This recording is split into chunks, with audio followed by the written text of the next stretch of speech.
vivi nesta casa aqui 20 anos da minha vida. E se somar os 8 anos na Assembleia Legislativa do Rio Grande do Sul, ao longo da minha atividade parlamentar, que foram então de 28 anos consecutivos, participei de mais de 2 dezenas de CPIs. E participei da última, que é vista pela sociedade brasileira como a CPI que deu resultado, que foi a CPI dos Correios, que expôs o problema que ficou conhecido como mensalão. Uma CPI que foi literalmente épica. Por quê? Na época, os documentos de quebra de sigilo fiscal, bancário e telefônico eram em papel. Eram caixas que estavam lá na sala-cofre das CPIs aqui do Senado Federal, onde nós varávamos a madrugada procurando documentos e fazendo investigações. Era uma CPMI onde o governo tinha maioria, como ocorre aqui.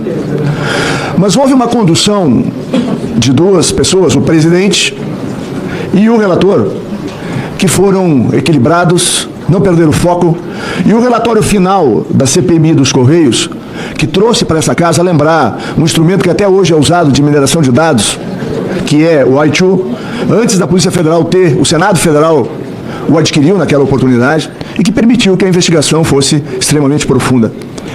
E como participei direta e ativamente como subrelator das normas de combate à corrupção daquela CPI, eu arrisco dizer, porque conheço em profundidade o relatório final, inclusive escrevi 2 livros sobre isso, o relatório final de Osmar Serraglio tinha muito mais qualidade, muito mais profundidade, muito mais abrangência, que foi entregue em março de 2006, do que o relatório da PGR apresentado 10 ou 15 dias após. E eu vejo na condição segura, presidente, do senador Carlos Viana, e vejo na condução serena, mas firme e objetiva do relator desta CPMI, o deputado Alfeu Gaspar, uma semelhança muito grande entre elas. E foi tão impactante aquela CPMI que trouxe ao conhecimento do Brasil, à época, um dos maiores esquemas de corrupção que nós já enfrentamos aqui no Brasil, que a partir daí houve o início de uma narrativa de que CPI e CPMI não servia para nada e que terminava em pizza. Isso foi construído durante anos no Brasil, com o apoio de parte da imprensa brasileira. E eu vejo a CPMI do INSS recuperar este sentido de qualidade de trabalho, profundidade de trabalho. É claro, vai haver o debate político que é da natureza do parlamento. Mas eu quero reconhecer aqui, Carlos Viana, Duarte, vice-presidente, e o Alfeu Gaspar, que vocês poderão ser reconhecidos na história do parlamento brasileiro como a CPI que recuperou o respeito, a importância e a consequência do trabalho parlamentar de investigação. Então eu quero frisar isso no início da minha fala. A segunda informação que eu queria trazer aqui, no sentido de colaboração, os senhores e as senhoras terão uma colaboração plena, e quero saudar a cada parlamentar que está aqui, a cada deputado, a cada senador, a cada deputado e a cada senadora. Nós vamos ter, quando for o momento adequado, um debate respeitoso, profundo e buscando contribuir para que a gente encontre os caminhos necessários para punir quem merece ser punido e, principalmente, para modificar a estrutura brasileira para que nós possamos proteger ainda mais os nossos aposentados e as pensionistas.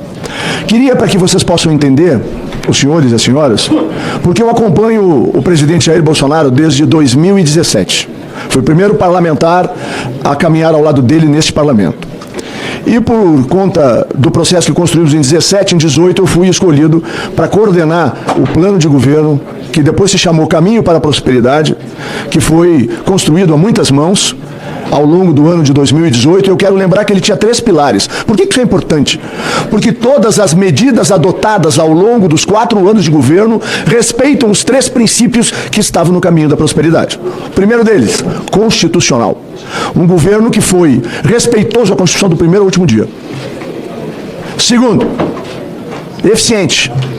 Nós iniciamos desde o início do governo um processo de busca de eficiência de maneira obstinada, porque se tem uma coisa que em gestão pública é raro de se encontrar no Brasil, é eficiência e eficácia. E o governo do presidente Bolsonaro e toda a nossa equipe, aqui tem o ministro que tive a honra de compartilhar o governo, um ministro e uma ministra, sabem perfeitamente disso. E o terceiro coluna de sustentação do programa, que era um conjunto de princípios e valores que tinha a base conservadora com a base liberal, para enfrentar um governo que fosse disruptivo, com capacidade de transformar a vida das pessoas, tinha como terceiro pilar ser fraterno. E nós vamos ver ao longo de toda a exposição que nós buscamos manter a Constituição, a eficácia e a eficiência e a fraternidade, que era olhar para o cidadão. Na regra, os governos brasileiros se estruturam desde a redemocratização de costa para o cidadão.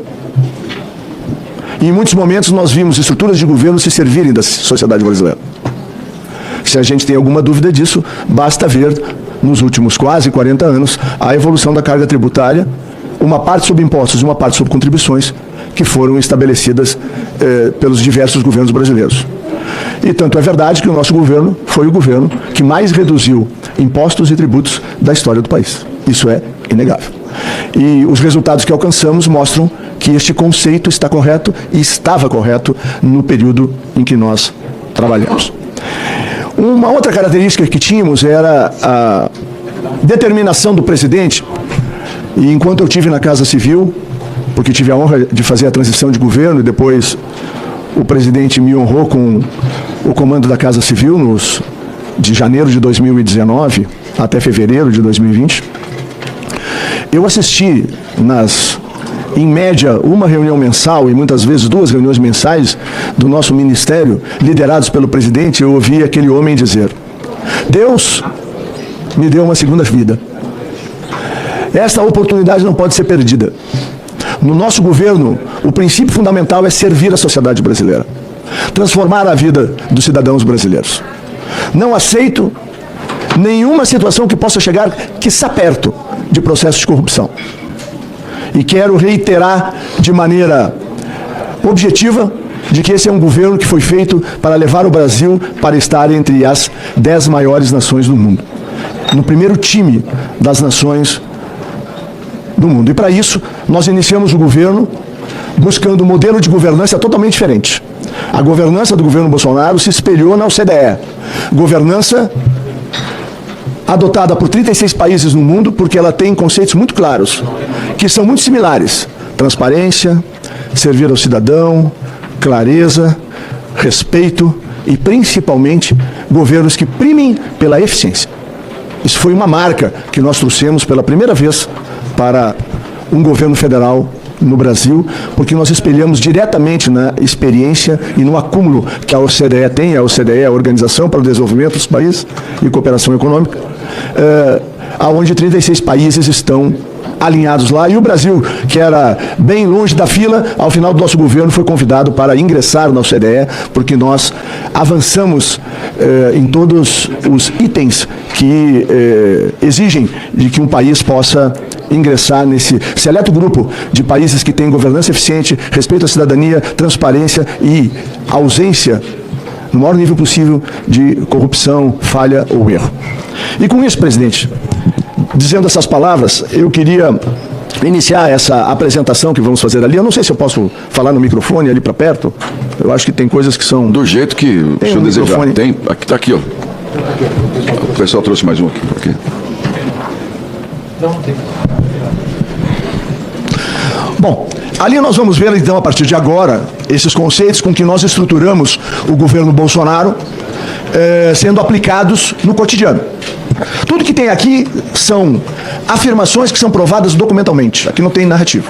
Aqui tem dados, aqui tem atitudes que foram tomadas, respeitando, como eu disse, os princípios constitucionais, a busca permanente da eficiência e a visão fraterna de governo para proteger, defender e acolher a sociedade que nós servimos. Então vamos lá.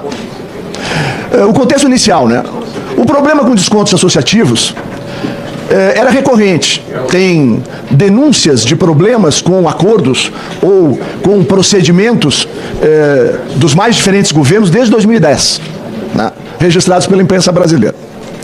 Em setembro de 2018, os membros do CNPS e o Ministério Público fizeram uma denúncia bem robusta. Eram 4 entidades, era o governo Temer, nós estávamos na campanha eleitoral, e eu me lembro que me chamou muito a atenção esse fato. Próximo, por favor. E nós iniciamos, em 2019, uma agenda de transformação. Esse é o. Tá certo. Uma agenda de transformação, porque uma das coisas que nós buscamos foi a digitalização do governo. Nenhum governo anterior ao nosso, e nem posterior, trabalhou com tanta força para que houvesse a digitalização do governo, iniciada nos primeiros dias do nosso governo e que vai ter impacto, inclusive, na situação que o INSS viveu ao longo dos 4 anos de governo. E a ideia era, nós temos uma agenda de reformas, nós éramos um governo reformista, focada na digitalização, combate à fraude em todo o sistema previdenciário, porque não é só um desconto associativo. BPC, né? O seguro-defeso, a concessão das próprias benefícios, auxílio-doença, auxílio por morte, né? Então, há um conjunto de medidas que precisava ser tomado. Muito bem. As ações começam na transição do governo. Como eu fui ministro da transição do governo, tem um fato que eu preciso relatar aqui. Eu tinha um jornalista, uma pessoa que trabalhava comigo, que o pai dele foi vítima de uma dessas aí, lá em São Paulo. E aí, à época, ele veio falar comigo, eu disse, olha, o teu pai tem que procurar um advogado, né? A gente chegou a se manifestar no plenário da Câmara, e teu pai tem que procurar um advogado. Bom, ele levou meses para conseguir trazer de volta o seu recurso. E quando nós estávamos na transição, esse jornalista me acompanhou, ele disse para mim, chefe, bem assim, né, aquela coisa da relação que a gente tem, né, nos gabinetes, nós temos a possibilidade de mudar isso. Né? Lembra do caso do meu pai? E aí nós fomos juntos ao grupo de trabalho da Previdência, contamos a história, lembramos do episódio de setembro de 2018, pedimos para que fosse estudado pelo grupo da Previdência modelos de aperfeiçoamento e de combate a eventuais fraudes. É por isso que a medida 871 ela é lançada logo depois da medida de estrutura. Primeiro tem a medida que estrutura o governo, todos os governos fazem isso, e logo em seguida entra a 871. Por quê? Porque ela estava pronta desde a transição. Tá? Só para que vocês possam entender. Vamos lá? Bom, 18 de janeiro, então, foi estruturada durante a transição do governo, como eu já disse aqui, pelo Grupo Técnico da Previdência. O objetivo principal era atacar frontalmente as fraudes, as irregularidades na concessão e manutenção de benefícios previdenciários, incluindo descontos indevidos também. Próximo. A proposta original era estabelecer a rivalidade em cima do que é o objetivo focal da CPMI, porque tinham outras medidas tão importantes quanto esta. Estabelecer a revalidação anual dos descontos associativos. A intenção da medida, para ficar claro, garantir o concedimento contínuo e atualizado do segurado a cada ano, que era uma forma de nós rompermos a situação presente de que tinham segurados de 10 anos, 20 anos, 30 anos, 40 anos, beneficiários que continuavam sendo descontados de uma atitude que eles tomaram lá atrás. E aí tem um episódio muito claro, que era o da CONTAG, que foi o primeiro a ser feito em 1994. Por quê? Porque a CONTAG apresentava o documento de comprovação de atividade rural para a concessão da aposentadoria rural. E a CONTAG, junto com isso, encostava o documento de desconto associativo, que era um reconhecimento, vamos dizer essa palavra, né, ao trabalho que foi prestado. E isso, depois que acabou o impulso sindical, ganhou ainda mais relevância para as organizações sindicais, porque isso funcionava como uma certa forma de financiamento. Né? Era um ano que nós fizemos a proposta. Segundo, e a outra coisa foi a eliminação da mera declaração de sindicatos rurais, de trabalhadores rurais, como única prova para comprovação da atividade rural. Por quê? Nós tínhamos feito, na minha passagem do Ministério da Cidadania, o quê? Quando nós fizemos, por meio digital, o cadastramento das pessoas, e nós para o auxílio emergencial, e nós contrariamos, o que foi feito no mundo todo. No mundo todo foi cheque. Os americanos mandaram quase 100 milhões de cheque, 15 milhões de cheque e nunca chegaram no destinatário. Então, nós aqui ousamos, através de um aplicativo, e nós encontramos 68 milhões de pessoas, e aí nós construímos com a DataPrev a análise de muitas bases de dados para que a gente pudesse ter segurança aonde nós enviamos o recurso. Então, por essa razão, não fazia mais sentido ter uma declaração aleatória na maior parte das vezes, as pessoas não conheciam, não sabiam nem quem é, né, para que se chegasse na aposentadoria. Aí se criou o Cadastro Nacional de Informação Social do Segurado, exatamente para a gente poder fazer a modernização e a transformação e a boa governança que eu me referi no início da apresentação. Próximo. Bom, aí durante a tramitação, o Congresso Nacional usou da sua prerrogativa, houve um confronto entre a bancada sindical, apoio também de partidos que eram oposição ao nosso governo, e o resultado é que a lei foi aprovada, né, com 3 anos para a revalidação. E a primeira revalidação deveria ocorrer em 31 de dezembro de 2021. Próximo. Bom, logo no primeiro ano, o INSS, só para lembrar, Secretaria Nacional de Trabalho e Previdência estava no âmbito do Ministério da Economia, 2020, 2019, 2020 e 2021. O INSS, à época, adotou ações administrativas firmes contra as entidades denunciadas. Então, primeiro, houve a suspensão dos repasses, a análise e, logo depois, a cassação, a cessação das ACTs. Em 2019 foram 4 entidades, em 2020 foram mais 5. Próximo. Bom, nós fizemos... Aqui tem que dizer uma outra coisa importante. Desde 2019, a gente tinha preocupação com o consignado. E quando eu tive a responsabilidade de sair da Secretaria-Geral da Presidência e ir para o Ministério do Trabalho e Previdência, o que aconteceu? Nós tínhamos 2 grandes problemas. Na conversa que eu tive à época com o presidente e com o ministro Paulo Guedes, eram 2 grandes problemas. O primeiro problema, a fila do INSS. Eram 2,5 milhões de pessoas na fila. E o segundo problema era consignado. Então vamos falar primeiro do consignado. Então logo em 2019, no alvorecer do governo, foi feito esse acordo. Ministério da Justiça e FEBRABAN, e se tomou algumas medidas. Punições para correspondentes bancários envolvidos em práticas irregulares. Aqui precisa dizer uma coisa importante. Correspondente bancário não tem relação com o INSS. Quem tem relação com o INSS são os bancos ou as fintechs. Isso é importante, dizer isso. Não há relação de... Porque o correspondente bancário, os famosos pastinhas, são prestadores de serviços para o sistema financeiro. Não tem nada a ver, absolutamente nada a ver, com as ações do INSS e outras. Expansão do programa Não Me Perturbe para oferta de crédito consignado e combate ao assédio comercial abusivo. Porque o que as pessoas relatavam, então aí a Secretaria Especial de Trabalho e Previdência, é de que ligavam e havia um transtorno muito grande para aposentados e pensionistas. Próximo. Bom, mecanismo de bloqueio automático, né? Aí tem, em 2020 já, né, o decreto 10.410, que faz o quê? O bloqueio automático de benefícios. Então, sai o benefício, ele é bloqueado, e para haver o desbloqueio, exigia ou através do meu INSS, ou através do telefone 135, que era o que dava acesso também ao INSS. O efeito da medida impedia que novos empréstimos consignados, volto aqui, o problema gigantesco à época era empréstimo consignado, ou descontos associativos sejam realizados automaticamente no primeiro mês. Aí nós travamos uma parte do que acontecia antes. Exigência: liberação somente, autorização expressa do segurado. Porque aqui, por que eu estou falando de segurado? Porque aí tem os vários benefícios concedidos e inclui aposentados e pensionistas, obviamente. Ou entrava pelo aplicativo Meu INSS ou telefone 135, garantindo a proteção do beneficiário. Vamos adiante. A medida de ampliação de combate às fraudes em 2020 ainda. Aí foi montado no INSS uma estratégia nacional antifraude. E ela foi colocada para fortalecer prevenção, detecção e repressão de fraudes e irregularidades nas atividades de concessão e manutenção de benefícios. Uma sala de situação no INSS para combate às fraudes. Aqui essa sala tinha uma estrutura física, logística, lógica e tecnológica, com a parceria INSS, Polícia Federal, apoio da DataPrev. O objetivo era estabelecer responsabilidades, atribuições e fluxos de trabalho para que o combate às fraudes fosse feito de forma estratégica e integrada. Aqui tem uma lembrança importante, senhor relator. Havia uma coordenadoria de inteligência previdenciária que funcionou décadas no INSS.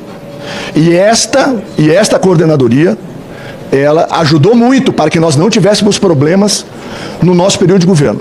Eu chamo a atenção porque, se eu pesquisar, vão surgir fatos importantes aí para o futuro do trabalho do relator. Segundo, nós fizemos aqui o Sniper. Quem é o Sniper? O Sniper é um minerador de dados, que, só para que tenha uma ideia, a primeira aplicação do uso desse minerador de dados, em 2020, permitiu aquilo que o senador Seif comentou aqui na CPI. Senhor presidente, eu não vejo a contagem do tempo mais, tem uma tolerância... Excelência, o convidado terá o tempo necessário para fazer a exposição dele da maneira que desejar. Pode continuar, Excelência. Bom, no seguro-defesa, onde houve a primeira aplicação do sniper, nós conseguimos uma economia em torno de 1,5 bilhão de reais estimado pela Polícia Federal. Ou seja, nós buscávamos fazer com que houvesse o controle de fraudes ou qualquer situação irregular. Próximo. Já está no fim. A regulamentação da reavaliação, aí em dezembro de 20, né? Vai ser um pouquinho mais rápido. Aí é jogado para 3 anos a revalidação, né? A partir de 31 de 12 de 2001. Próximo. 21. A pandemia do Covid em 2019, do Covid-19 em 2020, ela, de uma forma geral, em todas as considerações que se fazia em 2021, ela permanecia, porque tinha os reflexos dela ainda, né? Apesar da vacinação ter sido feita e dos controles que haviam sido feitos. E no PLV da medida provisória 1006, apareceu, então, a revalidação ganhando mais um ano, então indo para 31 de dezembro de 2022. Também foi uma decisão soberana do Congresso Nacional. Próximo. Bom, nós criamos um grupo de trabalho dentro do Conselho Nacional de Previdência Social exatamente para buscar a solução, porque nós fizemos, eu peguei esse tempo, nós fizemos inúmeras reuniões com o FEBRABAN, a CBB, para tentar, passamos por autorregulação, passamos por medidas punitivas, para tentar botar um freio no processo que existia no consignado. E aí organizamos esse grupo de trabalho, e esse grupo de trabalho termina com uma análise bem profunda e chega com representantes da sociedade, dos sindicatos, todo mundo. Uma proposta, então, de obrigatoriedade do uso da biometria para autorização dos consignados. E a ideia desta ação era levá-la também para o associativo. E aqui dá a explicação. O Ministério do Trabalho e Previdência, ele considerou a possibilidade de também levar e indicou para o desconto associativo. Porém, tinha duas coisas. A resistência dos sindicatos à época, porque não tinham estrutura financeira para bancar esta modernização, e também o fato de que, à época, 2022, a data prévia não tinha essa tecnologia. Então, por isso que foi aplicado apenas nos consignados, porque os bancos, obrigatoriamente, já tinham essa condição tecnológica e por isso que foi a aplicação. Próximo. Aí tem uma coisa muito importante, voltando a enfatizar o fraterno no âmbito da Previdência brasileira. Por mais de 10, 11 anos, vigiam no Brasil um troço terrível, que era a prova de vida. Aposentados e pensionistas, criado em 2003, se não me falha a memória. Aposentados e pensionistas, dos 35 milhões, tinham que anualmente se apresentar diante de um funcionário de um banco, de maca, de cadeira de roda, de muleta, fosse como fosse. Por quê? A prova de vida. Porque dos 35 milhões de benefícios existentes, em torno, algo entre 20 ou 30 mil, anualmente, atestados de óbito não chegavam ou levavam tempo para serem comunicados ao INSS, pelas mais diversas razões. Então, um gênio da burocracia, não estou nem acusando o governo da época, um gênio da burocracia, trouxe a solução, manda todo mundo se apresentar. 90 anos, 82, um caos.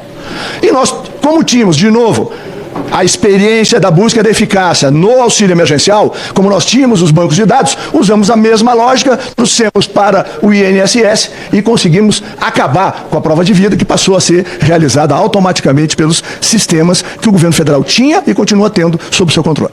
Ok? A outra coisa importante agora, o cartório, durante o nosso governo, houve um acordo com o sistema cartorial brasileiro, notarial brasileiro, onde eles passaram a ter uma obrigatoriedade de informar em 72 horas após o registro do ato. Próximo. Bom, e aqui, né?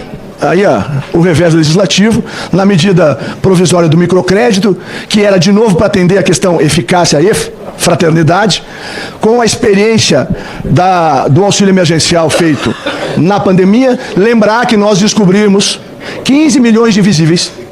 Eu vou repetir. 15 milhões de pessoas que não estavam no cadastro único. Chamados de invisíveis. Quando terminamos, no final do ano de 2020, todos esses 15 milhões, e aí cresceu um pouco esse número de 15 milhões, foi o primeiro dado levantado, estavam todos cadastrados, estavam todos bancarizados, senhor presidente, pela primeira vez no Brasil. Vamos ao próximo. Aqui, senhor relator, senhor presidente, senhores deputados, senhoras deputadas, senhoras senadoras, senhores senadores, eu vou pedir total atenção para os senhores. Aqui só tem número e aqui só tem fato nesse painel. Aqui não tem eu acho isso, eu acho aquilo, ou a minha narrativa é essa, a minha narrativa é aquela. Não, aqui são fatos. Eu vou bem devagar aqui. 2016 e 2017, era esse o volume, 413 milhões em 2016, 460 milhões em 2017, aqui ainda era um pedaço do governo Dilma, depois um pedaço do governo Temer. Em 2018, então, 617 milhões de descontos associativos. Ok? Muito bem. Houve uma variação de 49,4%. Esse dado é CGU, só para lembrar. Esse dado é CGU. Muito bem. Governo presidente Jair Bolsonaro. 604 milhões, 510 milhões, 536 milhões, 706 milhões. Muito bem. Isso dá uma variação no período de 14%. Ou seja, é uma curva que se mantém estável. Agora vamos a um número muitíssimo interessante. Agora o governo atual tem uma variação nos 2 primeiros anos de 303%. Todos os senhores já conhecem esse número. Agora me dei o trabalho de fazer o seguinte. Pegar o último valor do governo Temer, vamos lá, 617, atualizar pelo INPC. E por que o INPC? Porque o INPC é o Índice de Correção das Aposentadorias, senhor relator. E isso foi feito na calculadora do Banco Central. Nem o ser humano calculou. 794 milhões é o valor atualizado do último ano do governo Temer, e que, confrontado com os 706 milhões do governo Bolsonaro, nós temos clareza que nós temos uma diferença bem significativa e não houve crescimento de absolutamente nada. Todo o resto é conversa ou tentativa de construção de uma narrativa. Vamos a outro fato, documentado também. O número de aposentados com desconto associativo em folha, em janeiro de 19, quando nós assumimos o governo, eram 2.778.896. Em dezembro de 22, eram 2.706.880. 72.016 a menos. Ou seja, este número aqui e este número aqui, um confirma o outro, sem nenhuma margem para discussão. Matemática não se discute. E a outra coisa importante é que no segundo ano de governo, um número que 6 anos passados era 2.778, foi a 7.491, 4.794.851 a mais. Esse número de 4 milhões de vidas foi acrescido nos anos de 23 e 24. Quase 5 milhões de pessoas. Próximo, presidente. E, senhor relator, eu peço atenção nesses números, depois o senhor trabalhe com eles, o senhor vai encontrar muitas coisas que eu creio que são relevantes para o seu trabalho. Bom, aqui a gente só repete, né?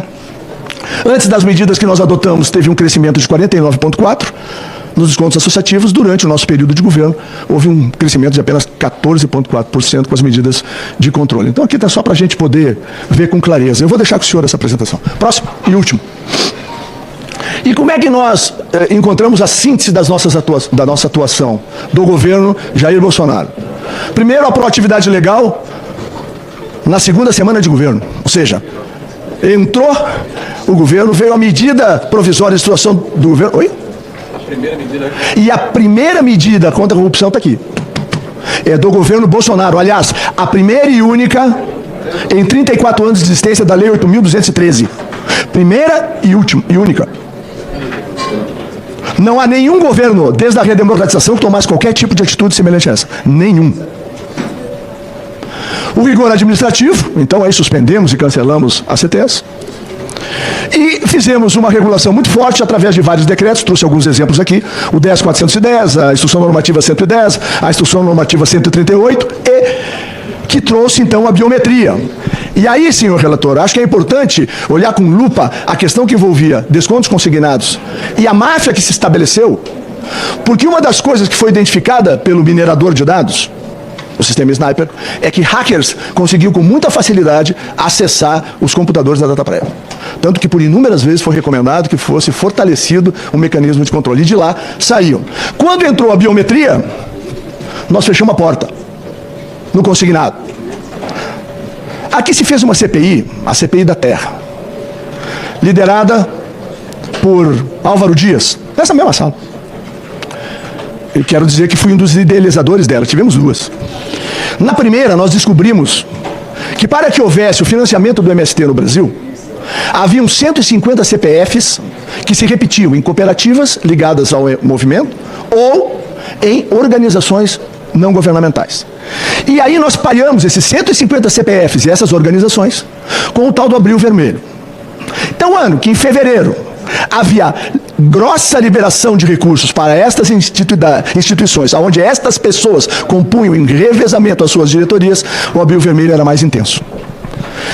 Tanto que logo depois da CPI da Terra caiu de maneira muito significativamente o número de invasões de terra no Brasil. Ou seja, CPI funciona, e eu tenho a confiança que o trabalho dos senhores e das senhoras, independente do posicionamento ideológico, porque aqui eu acho que não se trata de ideologia, nem de governos. Se trata de punir aqueles que agiram equivocadamente, aqueles que montaram estruturas para roubar os nossos aposentados e, principalmente, propor medidas que possam transformar e garantir que no futuro não se repita mais. Então, parabéns, presidente Carlos Viana, parabéns, deputado Alfredo Gaspari, muito obrigado e obrigado pela paciência dos senhores e das senhoras. Encerrada a apresentação do convidado, senhor Onix Dornelles Lorenzoni, passo a palavra ao relator Alfredo Gaspar.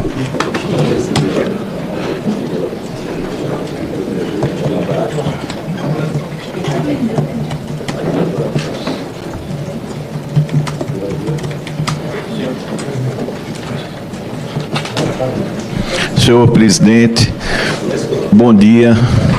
Quero, em nome de Vossa Excelência, saudar todos os parlamentares, jornalistas, servidores da casa, o depoente e seu advogado. Primeiro, eu tenho uma dúvida.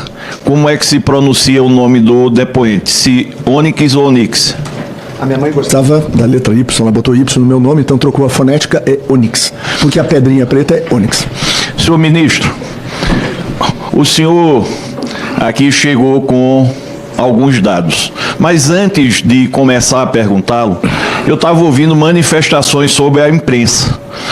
Além do respeito, eu quero dizer que essa CPMI só existe por conta da imprensa.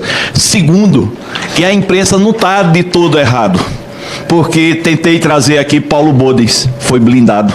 Tentei trazer aqui Gustavo Gaspar, foi blindado. Tentei trazer aqui Daniela Fontelli, foi blindado. Tentei trazer aqui Frei Chico, foi blindado. Olha, isso é importante para as investigações. Deixa eu só dar alguns dados. Paulo Bodens, 3 milhões na conta. Quem foi que passou o dinheiro? Antônio Carlos Camilo Antunes, o careca do INSS, ponto central nesses desvios. Quer que tenha a ver Gustavo Gaspar? As empresas dele se confundem até no endereço com careca do INSS. Daniela Fontelli. Quem acreditou na história de Carochinha, que foi uma compra de uma casa não sei aonde, durante mais de um ano esse pagamento? Olha, todos têm padrinhos políticos por trás. Falta coragem. Falta o povo saber que discurso não é compatível com a realidade. E digo logo aqui, o Eli Cohen, quando foi posto em votação, eu votei a favor. Portanto, eu tenho total independência para dizer à imprensa, que é bastante investigativa. Se vocês forem atrás desses nomes, verem os padrinhos, vocês vão ver a safadeza que está por trás disso. Então, continuando, e apesar de eu ser de direita, e sou com muito orgulho, para mim ladrão não tem lado. Eu estou aqui para preservar a minha história. E a minha história agora é defender aposentado e pensionista. Voltando ao assunto, senhor ministro, eu gostaria que botasse os dados. Vou iniciar com as perguntas. Senhor ministro, aqui são descontos associativos. Esse quadrado aqui é o seu período. Eu pergunto, quanto tempo o senhor passou na Previdência? 8 meses. 8 meses. Olha, o Lupe chegou aqui, era a rainha da Inglaterra, em relação ao INSS. O senhor chegou aqui e mostrou uma série de dados. E eu vou confrontar esses dados. Passe aqui. Passe mais. Mais.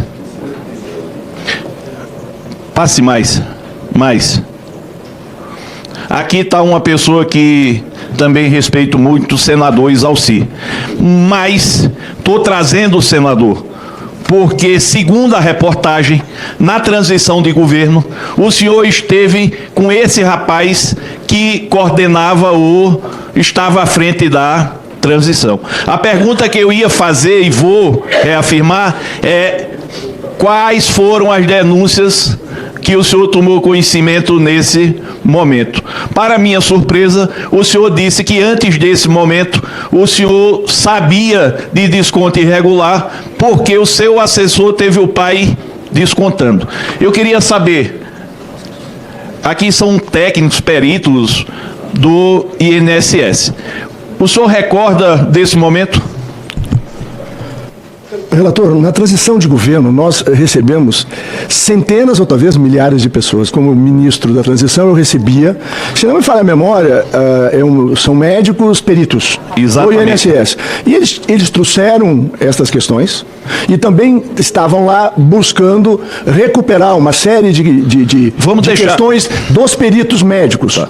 E trouxeram também a questão da fila do INSS, que era muito responsabilizada no trabalho dos médicos peritos. Eu quero saber se esses peritos entregaram ao senhor denúncias de irregularidades em descontos associativos ou consignados. Eu não tenho memória presente de se foi se foram documentados, mas qualquer documento que eu recebia, eu não fujo de nada, senhor relator. Eu tive 20 anos aqui, mais 8 anos lá, e eu falo a verdade olhando o olho do cidadão. Todos os documentos que eu recebi foram para os grupos temáticos. Nós tínhamos mais de, acho que 25 ou 26 grupos temáticos. Eu posso refazer a pergunta? Pode fazer. A pergunta é: o senhor se recorda se recebeu em mãos algum documento falando de desconto associativo na época da transição? Olha, eu volto a lhe dizer, eu recebi esse conjunto, está aí a foto. A foto tá, mas eu não sei o que é que está na foto, estou perguntando ao senhor. O senhor está me perguntando o seguinte: estou passado todo esse tempo, certo? Eu recebo documentos que estão aí. Estou lhe dizendo que foram encaminhados para o grupo de previdência. Não tenho dúvida disso. Lá foi tratado os assuntos que eram pertinentes a esta visita. Agora, eu não tenho como lhe dizer se o documento 1 era consignado, o relato 2 era associativo, o relato 3 era carreira de médico do INSS, o de fiscal do INSS, o quarto, ou seja, que o documento foi recebido, foi encaminhado, que era o que me cabia como ministro da transição. Eu queria saber, por isso lhe perguntei, se o senhor recorda se nesse momento houve tratativa sobre desconto associativo. Eu, sinceramente, eu acredito que sim, mas o senhor imagina, eu fiz centenas de reuniões naqueles 2 meses. Depois com o ministro da Casa Civil, depois com o ministro da Cidadania, depois com o ministro da Presidência da República. Eu devo ter feito milhares de reuniões. Então me cabia tentar uma solução. E como é que nós montamos essa solução? Foi para o grupo temático. O grupo temático faz a primeira medida provisória, que tenta blindar desconto associativo, que tenta tirar um instrumento de desvio de recursos. A primeira da história, o senhor não vai encontrar em nenhum outro lugar. E ela foi feita por quê? Porque o ministro que está segurando aquele documento ali foi no seu grupo temático da Previdência para pedir providência. E 18 de janeiro essa providência está tomada. E depois nós regularizamos a vida dos peritos médicos, nós fizemos, à época, os bônus para fazer a redução da fila, e que depois, quando nós fomos fazer a revalidação dos bônus, nós não conseguimos. E aí, nós tivemos depois, só conseguimos o bônus de novo, acho que maio de 2022. Presidente, só como eu fui citado, relator, só para colaborar, que eu estava nessa reunião.